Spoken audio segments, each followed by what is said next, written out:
This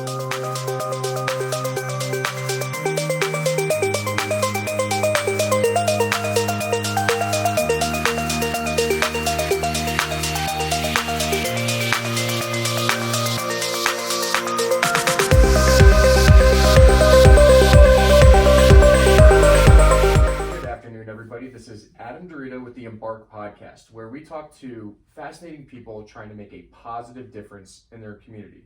Today I'm really excited because I get to interview someone who is not only the wife of a paratrooper, but she comes from Italy. So she's here in the United States trying to make the best of her life and raising her family. And even she has experienced retaliation from the U.S. military. So Michela Morellato, Thank you so much for coming on the podcast. And I'm really excited to tell everyone your story. Thank you so much also because you pronounce my last name perfectly. That's good. So thank you for everybody for being here today with me to listen my story. So tell me about you. Where did you come from? Where did you grow up? You know, we don't get to interview many foreign, people on this story, so. Yes, I'm coming from Vincenza, Italy, and I'm married with a soldier. He was in Airborne 173rd, and then now I'm here in Colorado Springs. But I'm going back in 3 months, so it's gonna be really interesting to know, what's gonna happen if I still ban from the American base, or if they gonna allow me to leave me alone once for all. Just let me be the mom that I am. I'm a mother too, and I just wanna that these people leave me alone. I didn't want nothing more than this. I tried to. Sorry because I'm already starting the story when you just wanna know about me. What you wanna know about me? So tell me about where you grew up. Tell me about your family, and eventually, how did you meet your husband? How did you meet this American paratrooper? So like I said, I grew up in Vicenza. It's this city in Italy that welcome every year like thousands of American soldiers. And so I kind of grew up with Americans, because in Italy in Vicenza especially, we really support the American army. We are very friendly. Then there is of course some people that are not friendly because they don't like the war. And so this is a very little group of, I don't want to say hippie, but they kind of like more, for the peace than the wars, you understand? Sorry for my accent. Oh, no, that's fine. I hope you can understand me. You are international, so that's fine. So anyway, and nothing, I was used to do TV shows. I was in television, radio station. Actually, you can follow my website, michelamorellato.com, if I can advertise a little. I wrote 2 books, one in Italian and one in English, which is the Italian version, but I translated. Somebody translated for me. I want to be more sincere, more honest. And then what? So tell me more about your TV personality life. Like you were pretty famous in Italy. You're basically like the Megyn Kelly of Fox News here in the United States, right? So tell me more. How did you get involved in media, and like what inspired you to be a reporter and things like that? Yeah, but I start with a TV show, local things before, and especially when I met my husband, I was an anchor lady for soccer, Mm-hmm. and so I was going to the stadium and commenting, or I was in a TV studio, and I kind of commenting from the studio about the team, how I was doing the team and everything, because I actually played soccer when I was younger for 5 years. So even if I look like very fashionista with the high heels most of the time, but I play soccer. I was a tomboy before, Mm-hmm. Which I'm very proud about it, because it makes me very strong and tough. And then from there I did other TV show. Actually, I want to be completely honest with you. the reason why I became famous in Italy the first time when I was 18 years old, it was because I was the first person in Italy, the first young girl, I was 18, that I basically told the truth about the Italian medias, not medias, TV, how you say, like, help me sometimes, please. TV show, not TV show, business show, right? Okay, yeah, that makes sense to me. Like kind of like a Fox Corporate News or something here. So you had the Italian media, corporation. The people. world of the TV business, like the entire world of the TV business was about, getting jobs, and it was a big fight, between beautiful women or interesting women and everything. But the majority of the time in Italy, these women was, they was okay to having, sex or other kind of things with producers or important people that work like famous people like TV star, no? And there was this journalist in Italy that was going around and is pretty famous for being like a, let's call it flirtatious, right? Mhm. But with me, it wasn't really flirtatious. To me, there was like a sexual assault. And I mean, I tried to say many times, because the Italian media, when I told the truth about this man, they tried to destroy me because they didn't want that other girls will talk about all the other predators. And so, that's how the Italian people know me, because I basically, I don't want to say trap, but I kinda with another TV show like Catch the Predator, Mhm. we record that this man make very terrible, like example, it was like, if you come in bed with me, or if you do some things to me, you understand? So then I will give you the job, So after that he sexual assaulted me and jumped on me inside when we was in this car and everything, and after that I couldn't let him go. Like I said, no, you're not gonna go like easy like that. You did this to me, and so I'm gonna prove, and I want, like, when I see injustice, I just want to fix the problem, and I'm a little like David against Goliath. But I don't care. I'm gonna fix the problem in my little life in this world. I'm gonna try. I'm gonna. That's why I love to the opportunity that I met you and other wonderful people that fighting every day for justice. It's so simple, fighting for justice, because how you cannot see what is wrong or what is right? It's so simple. Well, I think the interesting thing about people talking to me about these cases and everything else is that this is not uncommon. People always think, oh, sexual assault, it's a small issue, it's a small problem. You are from another country in a completely different environment than the United States, but we see the same thing here with Harvey Weinstein. Yeah. Harvey Weinstein was a famous Hollywood producer who is asking for sexual favors to make women famous and get them on film, and you can see women are being objectified and utilized for sexual needs just to try to get jobs. And so this is not just an American problem, this is not just an Italian problem, this is a human problem. And I think it's something that, like you said, we need to address, we need to bring the light, we need to hold these people accountable. And like I said, before we even met, we never knew each other about each other's cases. We met through different advocacy groups here in Washington, D.C. And ironically, this is the saddest part about this entire thing, is that it's the same exact story all the time. Yes. And at what point are we going to stop it, or holding people accountable? So you initially had won, your lawsuit, right? So you went actually against this man, and I believe you had some kind of court case with him in Italy, right? So talk a little bit more about that. Yes. So basically, after I gathered all the proof about this man, he was going around Italy, and seducing with jobs, because he wasn't like, anyway, like he was going around Italy and getting all these, 18, 19, 20 years old girl that dreaming to be in television or in a movie and everything, and he was promised them, come and bed with me, and then I will make you a star, a femme fatale, my sex bombs and whatever, right? So anyway, so it doesn't matter what people.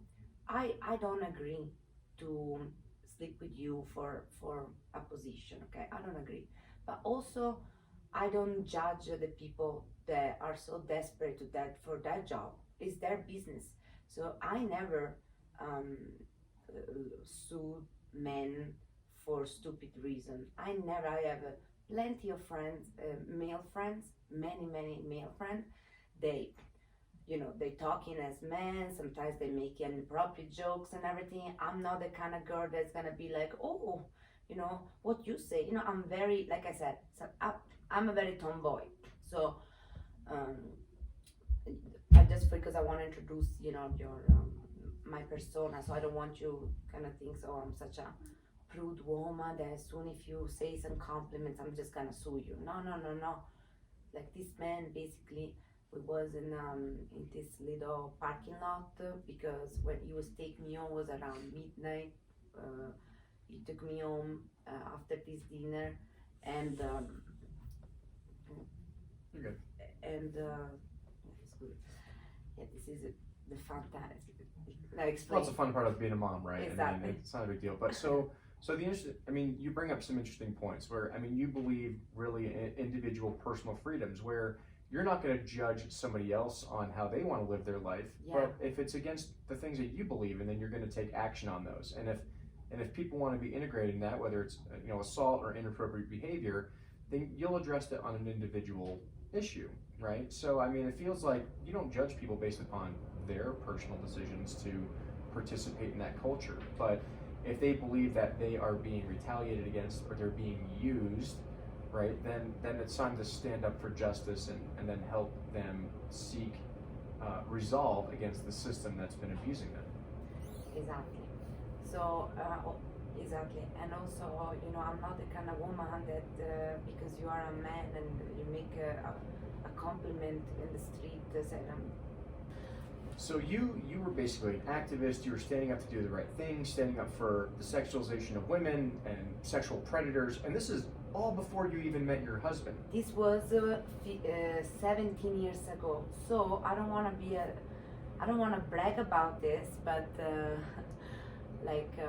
if the Italians was smarter, they always very slow, and they always allowed the Americans to have a great idea, or no idea, how you call it, like trend, or the Americans always come up with something amazing. They always the bravest. They always the one that fighting for human rights and Right, so social justice rights and movements. But then honestly, I got the idea, the Weinstein idea, like 17 years before Weinstein.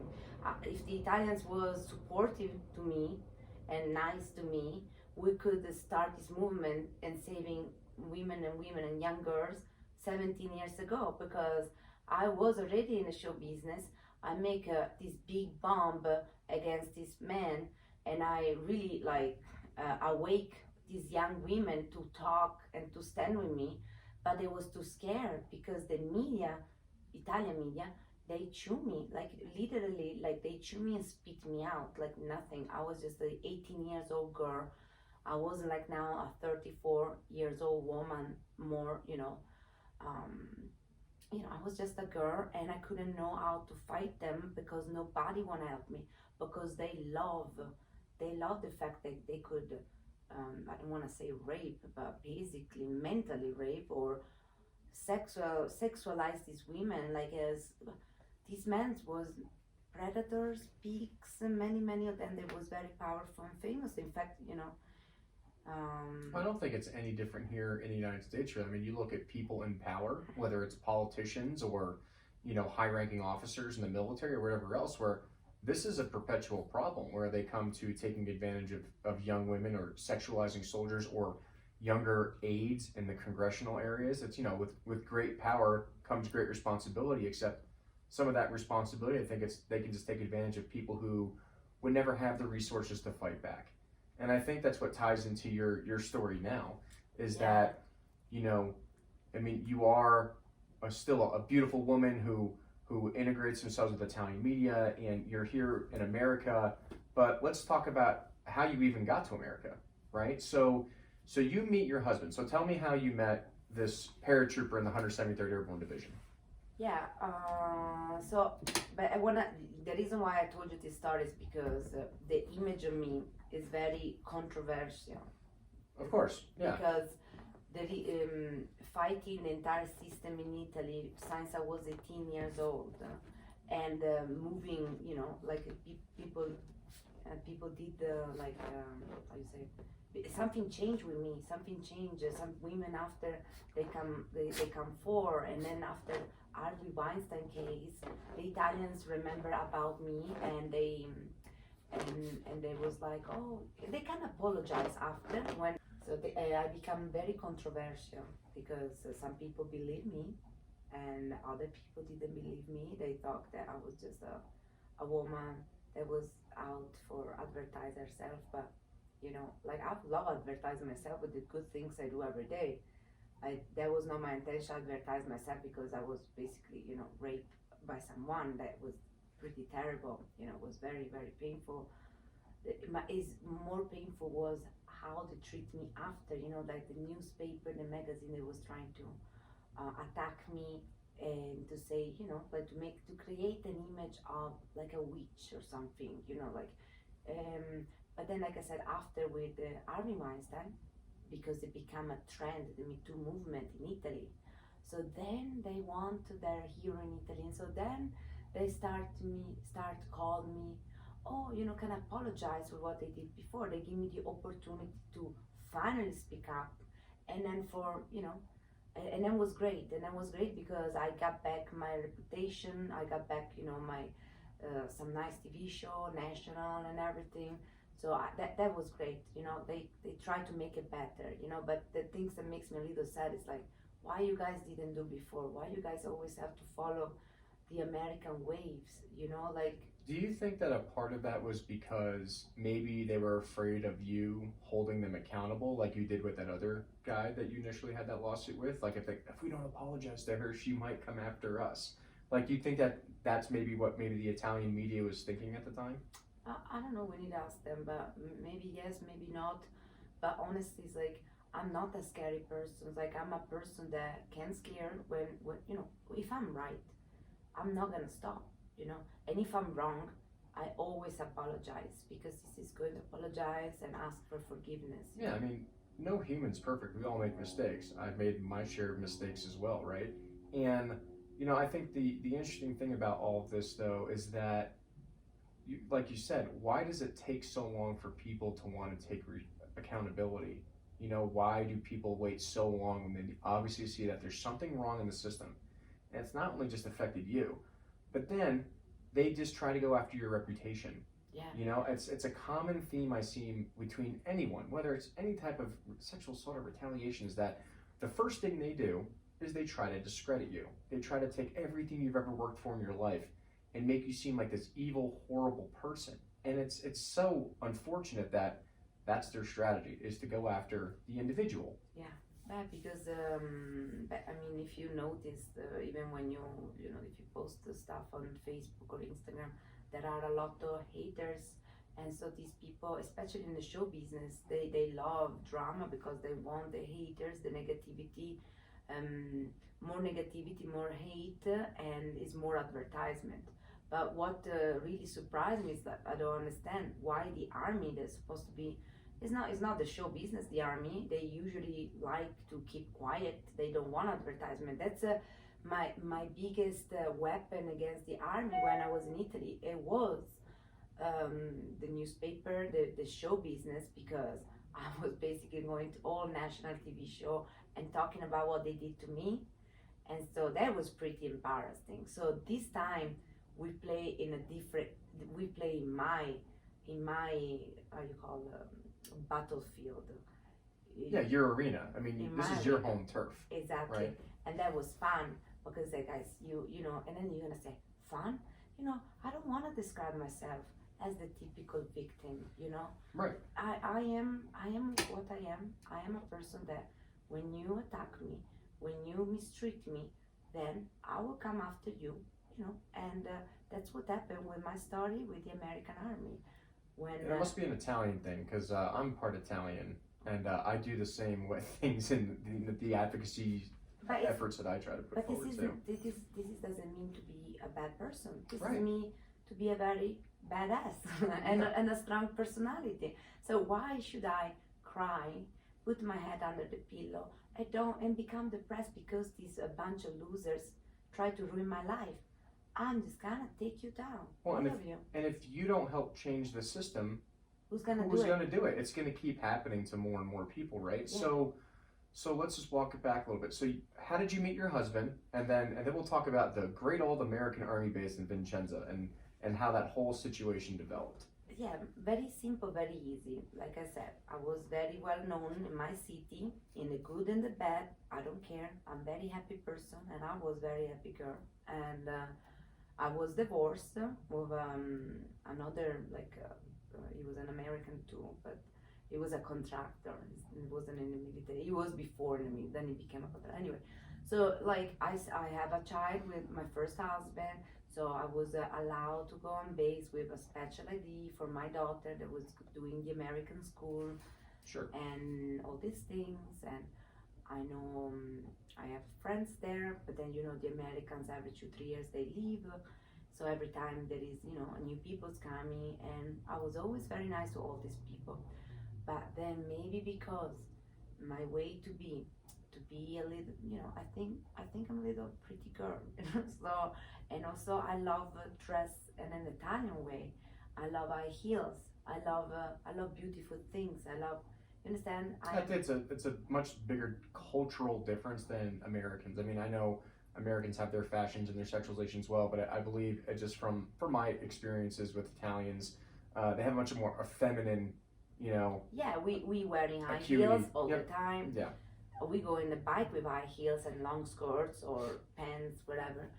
And anyway, so we're different, guys. Maybe you are not used to see women walk around the army base with heels or like a very fashion clothing. I don't know, but I would say unless you're in maybe Los Angeles or New York City, it is very rare to see a normal American housewife walking around with heels or dressed up all the time. Yeah, so I was always dressed up, and this is my persona, my personality, and nothing. So I knew that some women liked it and others didn't.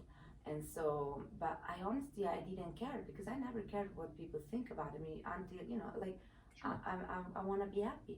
Anyway, so then I guess for some reason, these sick people, not all of them, but some of these sick people, starting create pages called Confession, Vincenza Casermedele Confession, Confession or Vents and Friends Casermedele.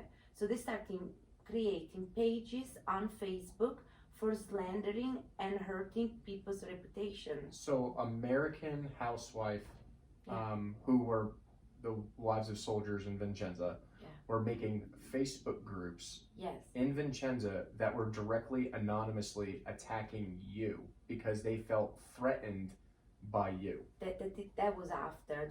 They starting with this fashion trend. I don't know. And then they was attacking everybody. And then after they starting also make pages with my name to attacking me. And then the things goes from 0 to 100 in a couple of years. Especially after the General Harrington case. Oh my God, that was pretty bad. Anyway,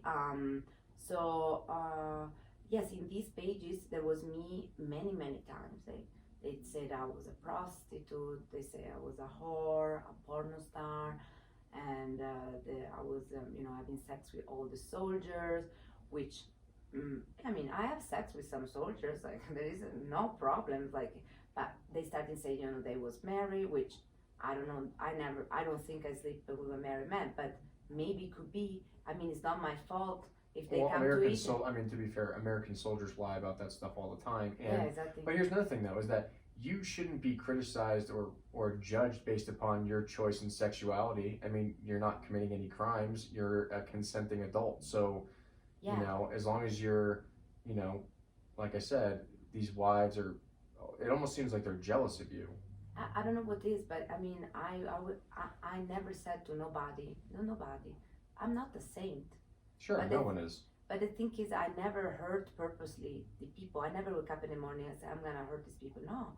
If something bad happened, maybe I don't even know, because many times these Americans, they come to Europe and they are married and they don't tell to nobody, and they're having sex with Europeans, and It happens literally all the time. yeah, exactly. So it's like, I don't know why these people was attack me from all over the place. It was very, very bad. They started damage my reputation, said, stay away from that woman. I met moms in school of my daughter that was coming to me, some good moms that was like, Michela, you know, like people said they don't hang out with you, you know. Then these women, my friends' moms, they have so much fun with me because I took them, you know, in the best party, Milano, having like red carpets and stuff. So I mean, these women that was mean to me, they lose a good friends because, you know, I couldn't make their time in Italy very fun, and they did it. So I think an interesting thing that you're bringing up is that there is a big cultural difference between how Italians or Europeans hang out with each other and how they experience the local nightlife versus Americans, and even in terms of sexual culture. And I think that's something that I've noticed a lot too, with, you know, my other podcast, Dark Sabers, that Americans are kind of prude. You know, I mean, they don't like to openly talk about their sex lives or, you know, things that they interact with or their sexuality. Whereas you go to Europe, I mean, you've been to Amsterdam probably. I mean, I was over there when I was doing my master's degree, and it's a very different culture. Yeah, It's a very open, everyone's very interactive, everyone's very much, I mean, you go to Amsterdam and you go sit down in a cafe and strangers will just sit right next to you in your table. Yeah. And they'll just hang out with you and you have no idea who these people are. In America, if you did that, people would like probably pull a gun on you, right? So I think that's just a difference between it's not right or it's not wrong. It's literally just different cultures and how people express themselves. And I think Americans, especially in a foreign country, were probably very uncomfortable with seeing Italian culture being brought, you know, into their base because they didn't understand it. Yeah, but I mean, honestly, when I come to your country here in America, I respect your law, I respect your culture, I understand that you guys, you know, like space and stuff.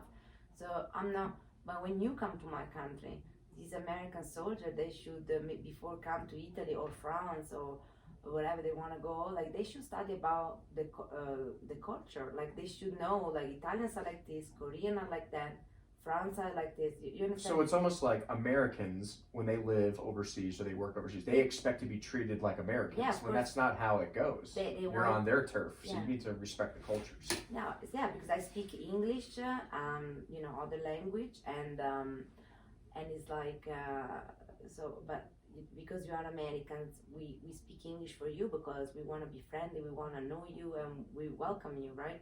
But then it's not because you know, like some Italians or Germans, I remember, they don't speak English purposely, like even if they know English, because they want to tell you, you are our guest, you know. Right. Thank you for saving. I'm so grateful to Americans. They're saving us from, you know, Nazi. Without Americans, we will be like Russia right now. Americans saved Europe and Italy especially, and I'm so grateful. My grandmother taught me the story and told me everything about it. And I mean, I went to school and I learned, but then, you know, some people are anti-American, but I am all about American. That's why I married like two Americans. And I'm very, very grateful for you guys, for everything you do for us. So I'm not the anti-American. I'm not anti, you know, like I'm not a hippie that doesn't, you know, guys, we have to do what we have to do for bring democracy around the world. Sometimes it's not correct the way, you know, sometimes, but it's not the soldiers' fault. We should have, you know, commanders and presidents, and they kinda, you know, they kinda communicate better to other countries, you know. No, Sure. You know what I mean? Yeah. So when you met your husband, he was a specialist. He was an E4, which is what rank I am. So I mean, no, he was a fuzzy. oh, he was a fuzzy. So Yeah. you actually knew him for a little bit before you guys got married. Oh Then. my God, we're 8 years together now. Oh wow. So it's kind of funny because I mean, you showed me your wedding photos last time and we were talking, and I'm just like, man, this is like the luckiest specialist in the world, and I bet everybody hated him when he was on base. And I'm just like, I bet you like. And then it was kind of funny because I think you told me right afterwards, like all the command sergeant majors and the officers were hitting on you, and they're like, wait, you're married to this specialist? No, he was a fuzzy. He was a Well, private. I meant at the time because I was At the looking at your time, wedding yeah. pictures, and I'm Yeah. just like, oh man, that must have caused so many. They hated me. Like it was majors. Before of him, I was kind of dating this major, and then all the other guys like captains and stuff. They was always like, try to invite me in places and things, and even at the ball. But then I became, and then it's funny because everybody called me a gold digger, but then and then you marry a fuzzy. I married the Or a most specialist poor. at the time. Like I was taking care of him when we met. Well, I mean, you probably just, I mean, I don't know what your is, but you probably just saw a better human in him, right? Yeah, I mean, that's why you chose him. I love it. Yeah, it was. So you didn't go by rank. You didn't automatically assume that just because you have higher rank, you're a better person.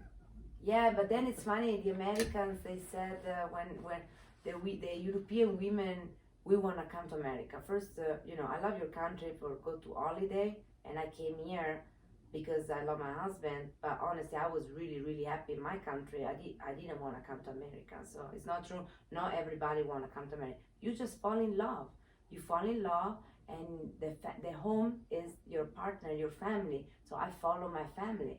But then these mean people, even on these pages, they was like, oh, she married him because she want the BAH. And Oh God, and not I mean, that argument. That's so dumb. And Yeah. I can understand, like, because that happens here, where people just get married in the military for the sake of getting more benefits. But I mean, I'm glad you spoke out about that because I think that's a misconception from a lot of Americans. yeah, I mean, my cousin actually married a woman from Czechoslovakia, Yeah. and they automatically meant, oh, well, you're only marrying a foreign woman because they want to have their citizenship and all these American rights, and they love their own countries and their families too of where they come from. Yeah. But they're marrying because they really truly love this person. yeah. I mean, could be honestly, could be sometimes.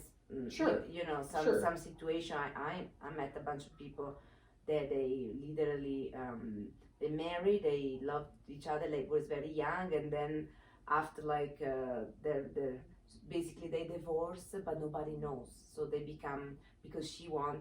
Usually it's always like Oh, of course it happens, but we don't want to stereotype it's every everyone foreigner exactly. is that way, right? Yeah, it can happen, but that was never my case. And I mean, I am, I don't understand these people, like, guys, do you think I really need this?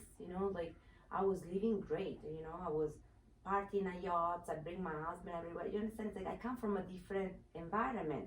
Sure. So, you understand, I don't want to be like a snobby now, but I want to just make you understand, the dog is barking, I want to make you understand that I'm just show up in your work, guys, as an army spouse, that you like it or not. You need to deal with me in America or in Italy, in Japan. I don't care.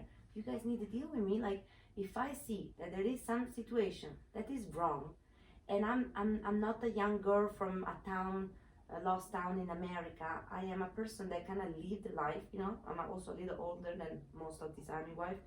So it's like, you need to respect me. Doesn't matter if I have heels, or if my body is in a certain way, if my dress is in a certain way, because it is maybe in that. Well, I think you bring that up though as like a maturity thing too. I mean, some of these probably army wives are younger than you, and they just probably take offense to it or whatever else. But so you mentioned General Harrington before. So explain to me how that occurred. So General Harrington was the base commander or the brigade commander at the time. Yeah, I honestly don't know who he was, and I still don't know who he was because I met this very nice man, very nice, very good looking too. He was probably like in his 50, but. So you didn't even know who he was? No, I didn't know because he never wear his uniform. No, he wore his uniform, but when he came inside the gym, he only have a T-shirt. Okay. He didn't have the uniform rank. And honestly, I never really. I don't even. Oh, do you know something? I don't even know the ranks. I'm so ignorant. There is all this army wife in America. They talking strange to me, like, oh, CBD, no CBD, sorry, like OSC, they talk with the Acronyms. acronyms to me, and I look at them like, they feel important to representing their husband rank. Oh, I can't stand that. I mean, that doesn't apply to everybody, but there are some American women who are civilians, who try to use their spouse's rank as an excuse for their behavior, and it's completely unacceptable. Yeah, the strangest things, these women, like sometimes, I was sad for them, said, oh, all you can do is talk about your husband things, but what about you?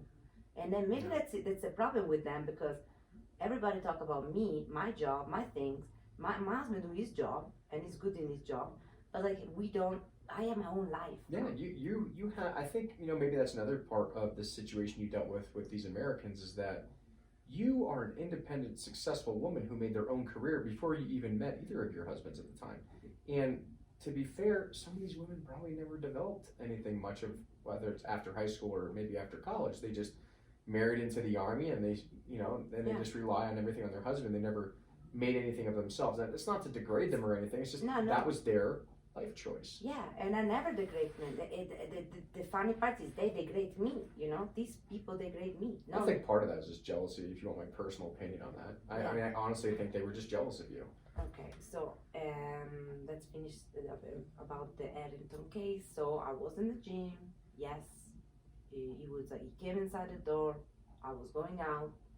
So he came into the gym, and I was going out, and then he was like, what a beautiful smile, he told me, and because I don't even remember, like, he was smiling, he came into the gym smiling, and he looked at me, and I smiling back, like, I smiled back to everyone. It's like, I smile, I love to smile. Well, I don't think smiling's a crime. Yeah, so no, my day was kind of, so he told me, what a beautiful smile, keep smiling, and then he left, right? Mm-hmm. So, very charming guy. Cool. That's it. So then next day he showed up again, and the next day or all the time when I was there before lunch or during lunch, and I always go there because with the kids and everything, it was my time too, but I never was I don't even know who he was. He was one like many others that was smiling at me in the gym. Then starting talk to me a little bit, just little things. Hey, what's up? Feel cool. Nothing. There was nothing. And then one night, maybe like two months later, this kind of, hello, how are you? I remember that there was, because I have my Facebook now. My Facebook, the public one, once in a while, I go around Facebook and I ask people the friendship, right? Mm-hmm. And because I want more people follow me. This is most part of my job.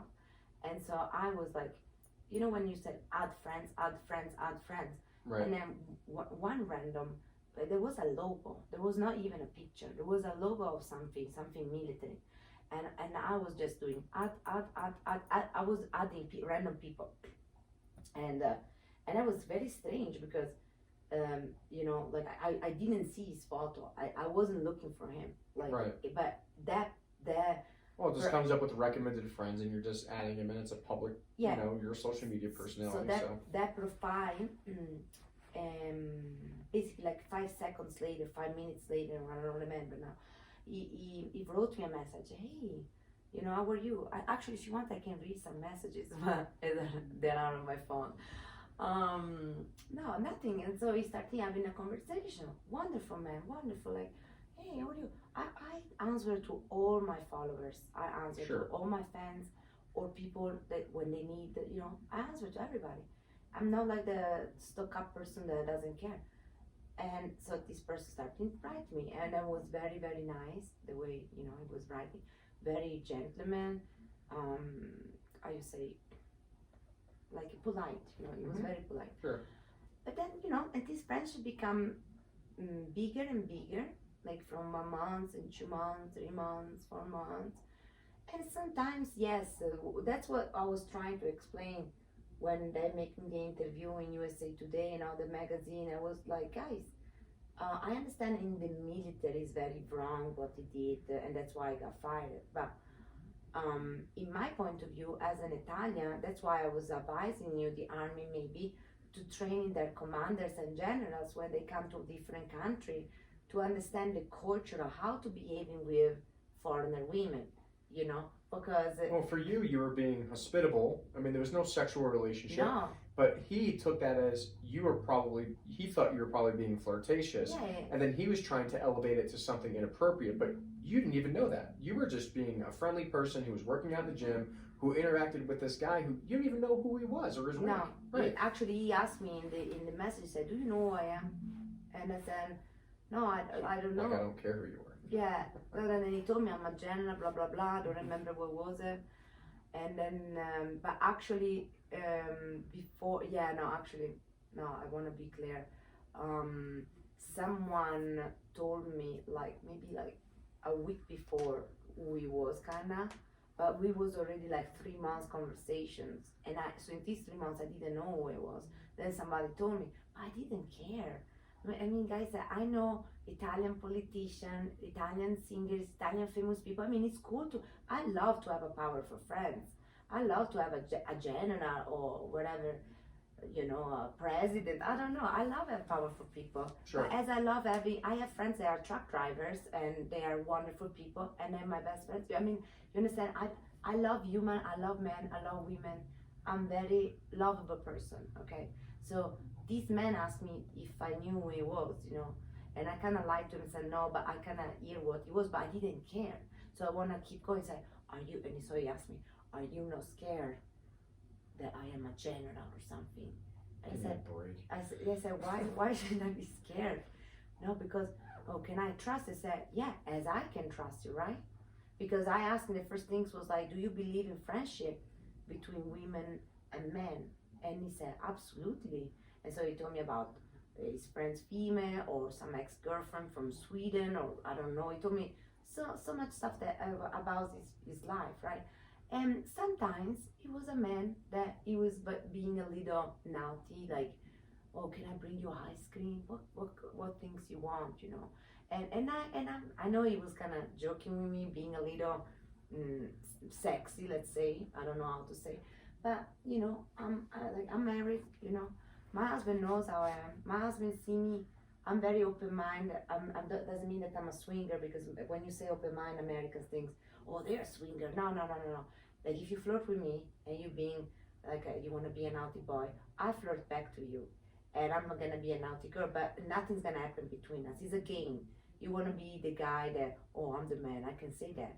No, dude.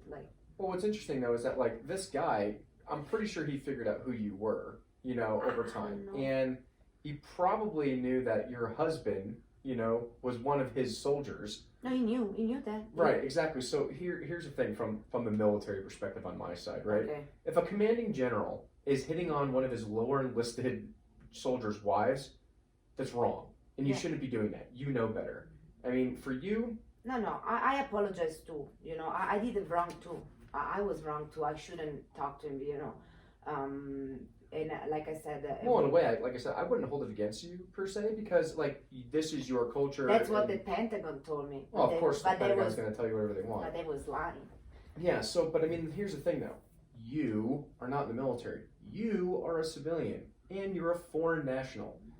You don't have to abide by any of these U.S. military customs and courtesies or anything, because you're not even an American citizen at the time. But what this commanding general was doing was 100% inappropriate, and he knew that. And if he doesn't know that, he was a 2-star, I believe, from the paperwork I read. Yeah. I mean, come on, you're going to tell me you didn't make it to the rank of 2-star general and not know basic common decency? Yeah, actually, my husband, he was, when everything, come up, he was more sad for him than me. He really, because my husband loved the army, loved his job. So when he found out everything, he was more angry and upset with him, because he trusts him. I don't want to say he doesn't trust me, but he knows me. He knows I'm a flirtatious, I'm a flirtatious girl. He married me like this. He loved me this way.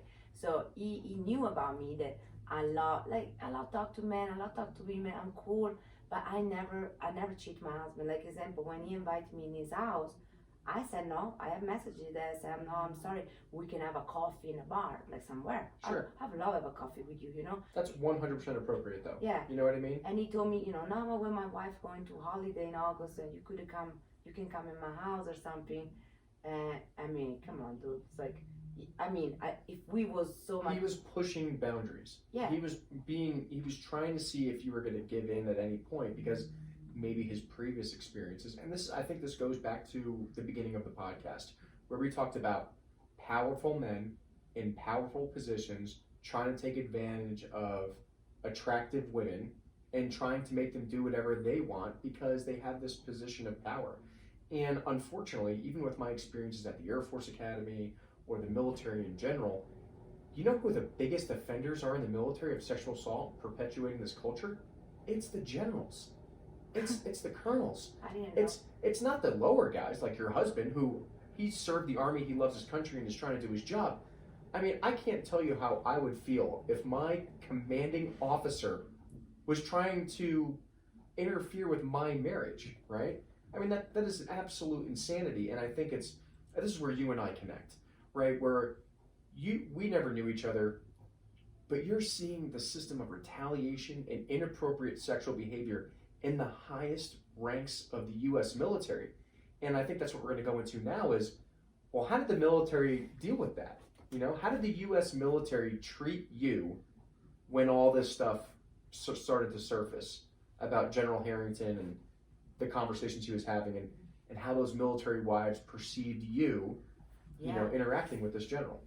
And that was a war, because so basically this is the question that everyone should ask me, you know, because even when I got the interview with USA Today, which also is a terrible newspaper, because I found out about USA Today that they also was colluded with the Pentagon.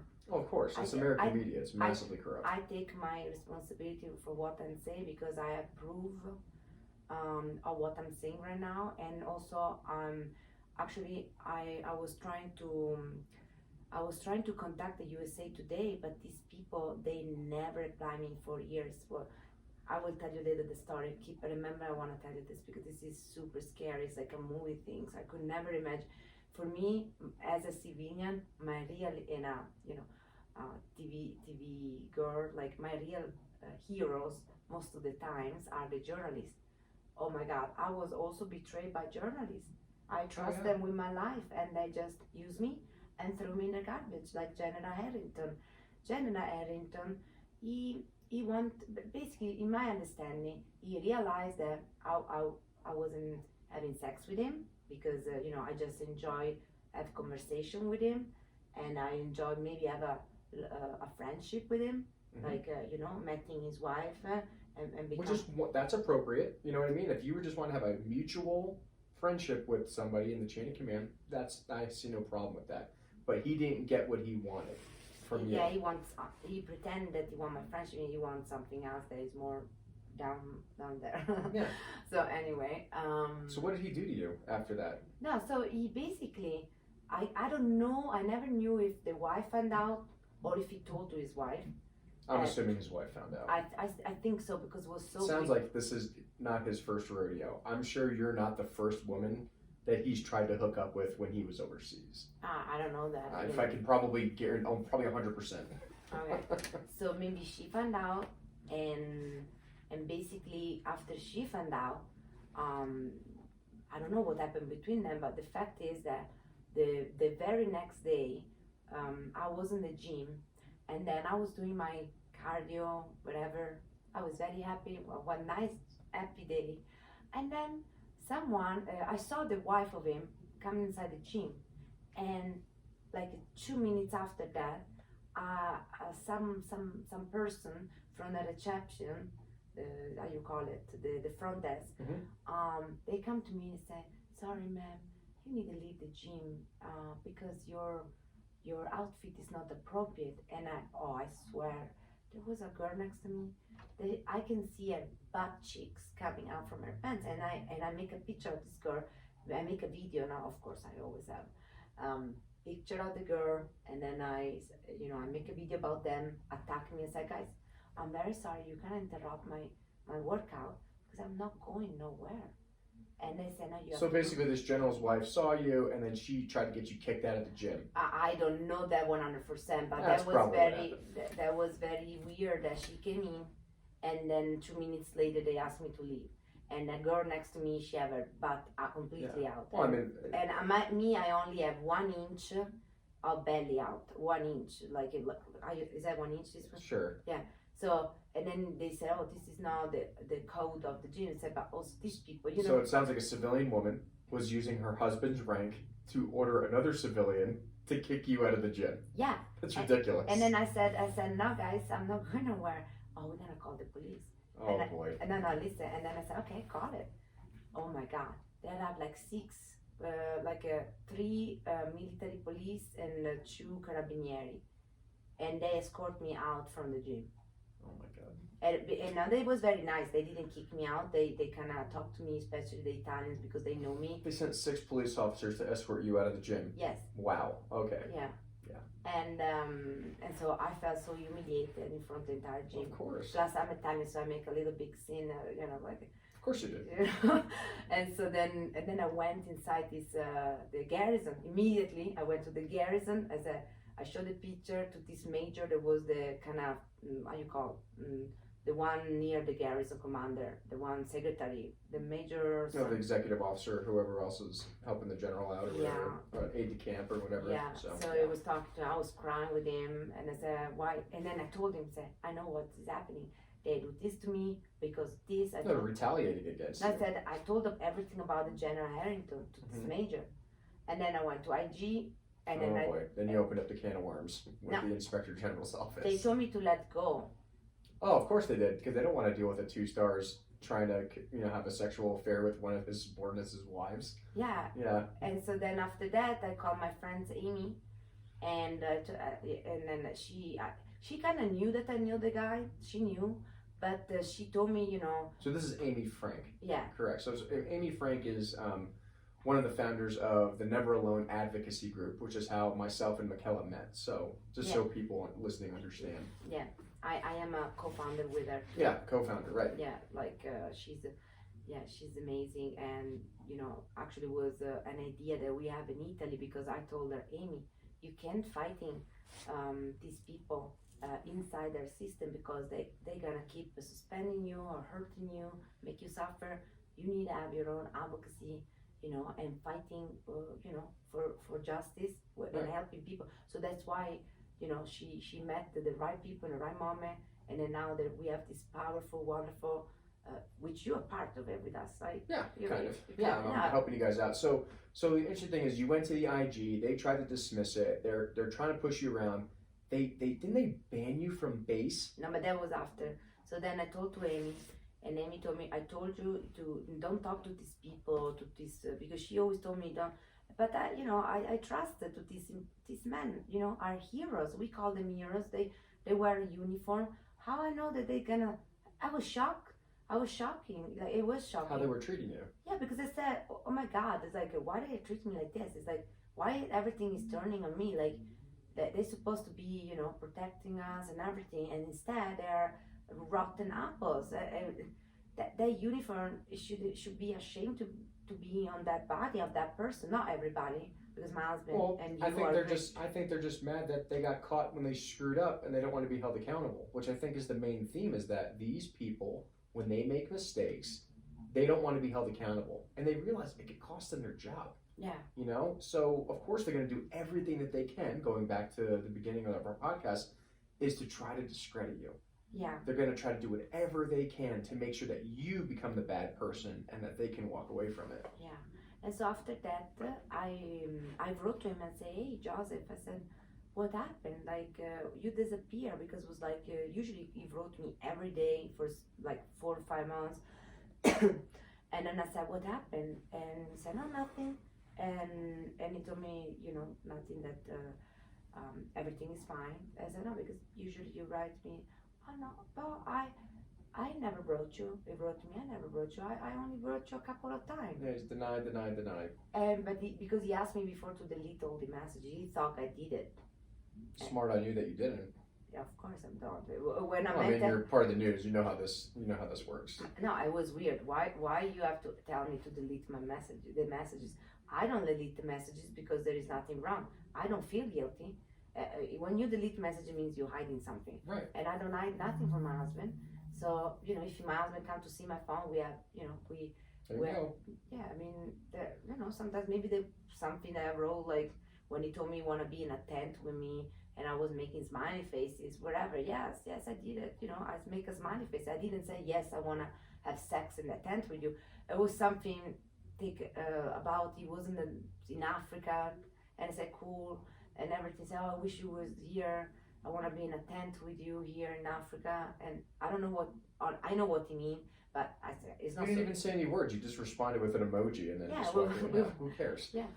So, and you know, no, I know, but it could be a little, you know, flirtatious. But anyway, like he trying to be that kind of man, and then I thought he was funny. I thought he was cute. Honestly, I wasn't thinking that. But then when he asked me, you know, come to my house and everything, then you stopped it. You shut it off. Yeah, I shut it off, and then he was normal again. He was nice again, and then he got tired. And anyway, so talk to me about what they did to you after that, right? So you had all this series of retaliation, and then you came to America, right? So talk to me about that. Yeah. So the thing is, how become the mess? How become the mess? Because USA Today contact me because another advocacy, I think is Protect Our Defender. Advocacy group, yeah, Protect Our Defenders with Colonel or Lieutenant Colonel Don Christensen, yeah, right? Yeah. He knew the story. I told the story to him because, you know, Amy, like she introduced me to this man because he could do something, because these people were starting being very annoying to me.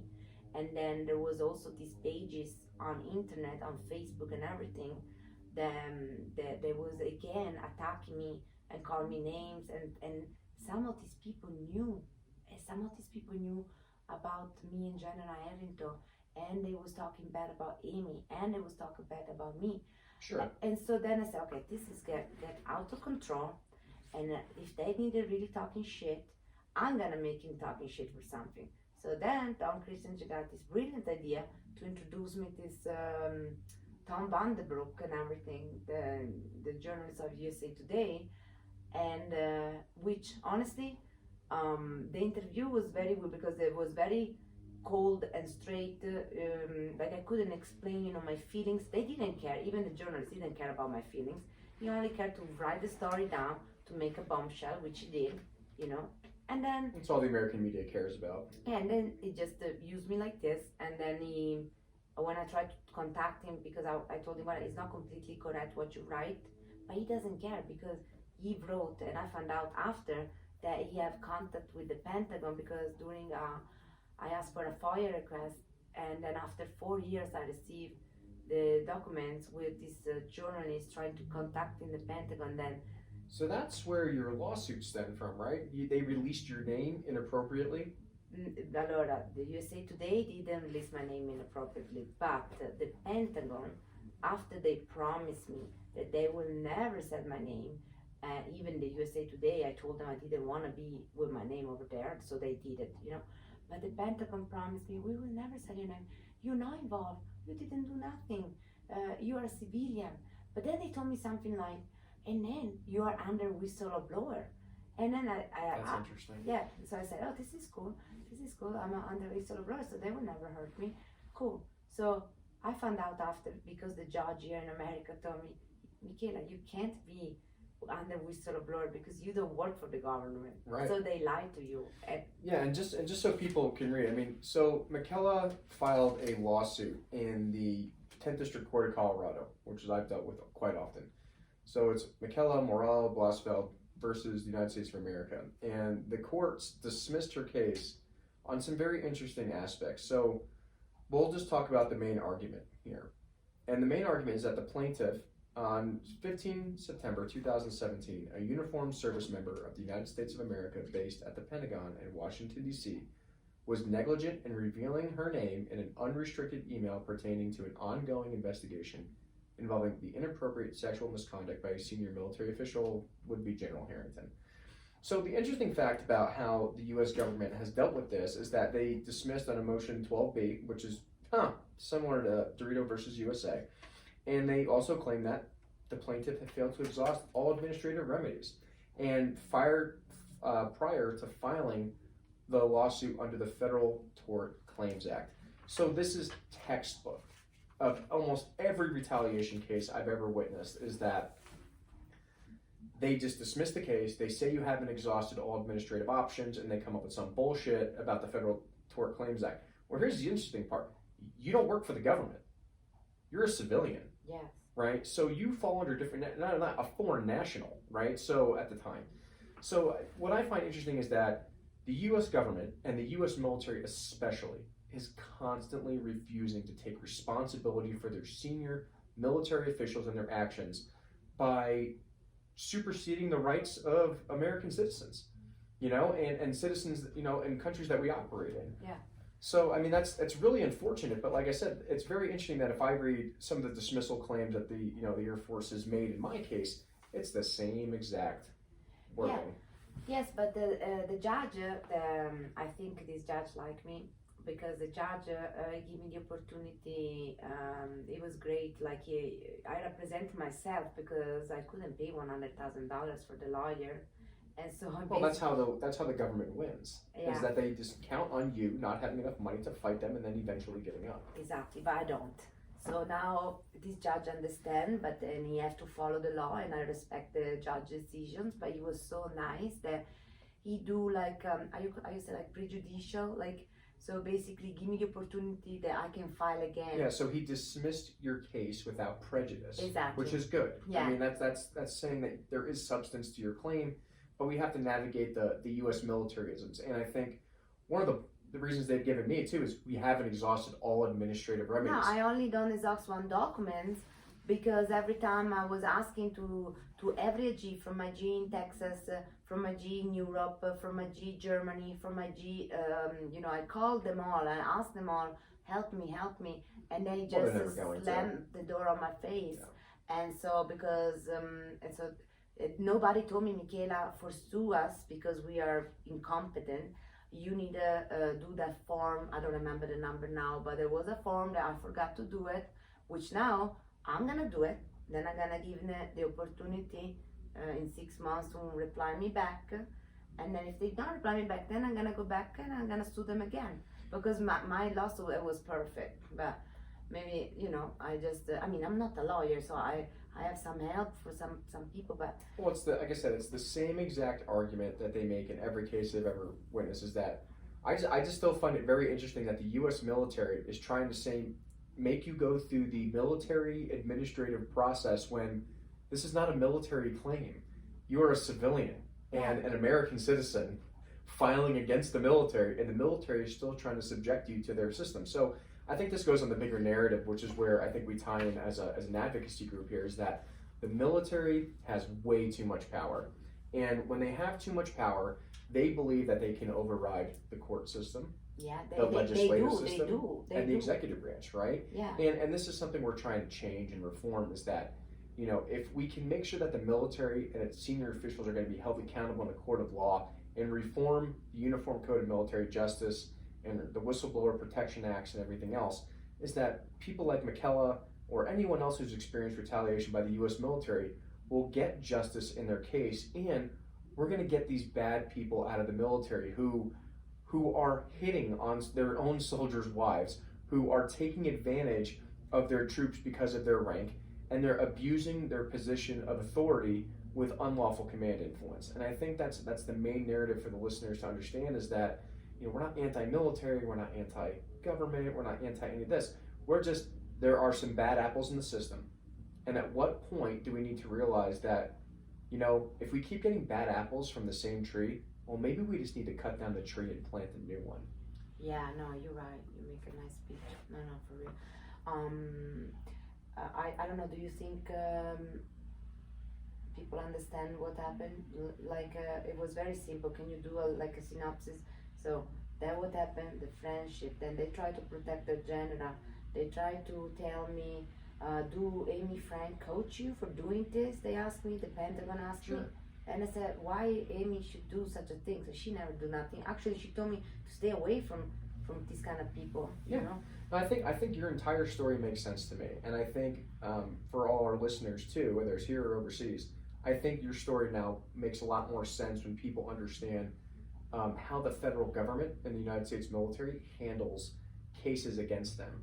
And then tell them about Michael Parson, the one that for because I did a picture like a month later or 2 months later, I did a picture inside the base, no, because there was a very unsafe corner that could kill some children or some person, because it was very unsafe, like a blind corner.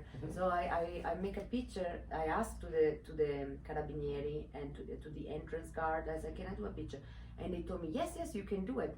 I don't know all the rules, but they told me yes. I asked. In fact, the carabinieri also testified that I asked him, and he allowed me. But then they got upset with me because I post on the private page of Army Wife page. And I say, sorry guys, can you tell me where I can go to ask for fix this blind corner that is very dangerous? And then they use that picture and my question, and this Michael Parson, because of this, he went and filed a lawsuit against me for espionage. Oh my God. Yeah. So okay, so this is obviously blatant retaliation, and once again, just going after your character. So there was an unsafe base condition. You weren't taking pictures of any classified material or anything like that. You take a picture of an unsafe blind corner on a base of the street. Of the street. Yeah. Sorry, the street. That was like a stealth fighter there. No, right? Yeah, that was the corner of the street. Right. And now this person in the government is trying to charge this foreign national who's married to an American soldier with espionage. Yes. That's absolute insanity. That is blatant retaliation. Yeah, and then and they knew, because I went there the next day and said, guys, I don't know what you guys are trying to do, but I just you guys are still negligent. You don't understand, like this is incompetency. Like you can't allow the kids running around that blind corner. We need to fix the street. And they knew I have good intention, but they go all the way down, espionage, 10 years of prison, which I didn't go because thank God I have a good lawyer in Italy. But they try because they want to damage me. In fact, in Naples, they asked me about it when they have to give me the green card. Mm-hmm. There was on my they're just trying to discredit you. So for our listeners, right, and to close this up and to finalize your fascinating story, you can buy my book. So tell everyone where can they follow you, where can they read out your book, and where can they support you and learn more about your story in the future. Yeah, so you can find my book on my website, michelamorellato.com, but you can find also in amazon.com and Goodreads and Barnes & Nobles. And what's the name of your book? A Talent for Trouble. Italian for Trouble. No, A Talent. Oh, A Talent for Trouble. Yeah. Perfect. Say it again. A Talent for Trouble. So go on Amazon, go to her website, follow her social media on Instagram, and obviously you're going to be doing big things with this Never Alone Advocacy Group in DC. You're going to get your chance to refile your federal lawsuit. Yeah, and also we're going to bring a Never Alone in Italy, because I'm going back to Italy. I'm going back to Caserma Italy, guys. I'm coming back for you. And we need a smile, like the general said before. I have a beautiful smile, and I want to smile about it. I want to, kill them with kindness, in a good way, right? Because I know that like you want to hear me cry right now.